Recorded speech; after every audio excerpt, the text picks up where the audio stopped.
এর কাজ: মুপিরোসিন সাধারণত ব্যাকটেরিয়া দ্বারা সৃষ্ট ত্বকের সংক্রমণের চিকিৎসা এবং প্রতিরোধ করতে ব্যবহৃত হয়, যেমন স্ট্যাফিলোকক্কাস অরিয়াস, MRSA। এটি পৃষ্ঠীয়, ত্বকের এবং ইম্পেটিগো ব্যাকটেরিয়া সংক্রমণের চিকিৎসার জন্য ব্যবহৃত হয়, সেই সাথে মেথিসিলিন থেকে প্রতিরোধী জীবের অনুনাসিক ক্যারেজ নির্মূলে ব্যবহৃত হয়। কিভাবে কাজ করে? মুপিরোসিন ব্যাকটেরিয়া প্রোটিন সংশ্লেষণকে বাধা দেয়। এটি ব্যাকটেরিয়াল আইসোলিউসিল ট্রান্সফার RNA সিনথেটেসের সাথে আবদ্ধ হয়ে ব্যাকটেরিয়া কোষকে প্রভাবিত করে, যার ফলে ব্যাকটেরিয়াল রাইবোসোম দ্বারা প্রোটিন সংশ্লেষণ দমন হয়। কাজ করতে কতক্ষণ সময় লাগে? মুপিরোসিন সাধারণত কয়েকদিনের মধ্যে কাজ করতে শুরু করে।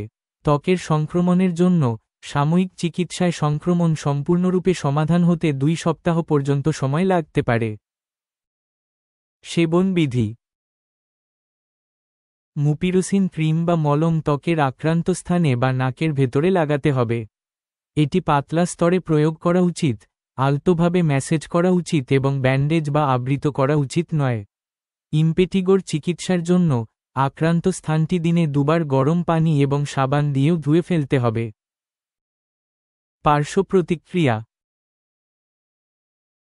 মুপিরোসিনের সাধারণ পার্শ্ব প্রতিক্রিয়াগুলির মধ্যে রয়েছে স্টিংিং, জ্বলন, চুলকানি এবং প্রয়োগের জায়গায় লালভাব। আরও গুরুতর প্রতিক্রিয়া, যেমন গুরুতর অ্যালার্জি প্রতিক্রিয়া, সম্ভব, কিন্তু বিরল। যদি এর মধ্যে কোনটি ঘটে তবে পরামর্শের জন্য একজন চিকিৎসককে জিজ্ঞাসা করুন। স্বাস্থ্য সংক্রান্ত যে কোনো সমস্যায় ডক্টরের সাথে সরাসরি ভিডিও কলে কথা বলতে প্লে স্টোরে গিয়ে ডাউনলোড করুন বিস্ময় অ্যাপ।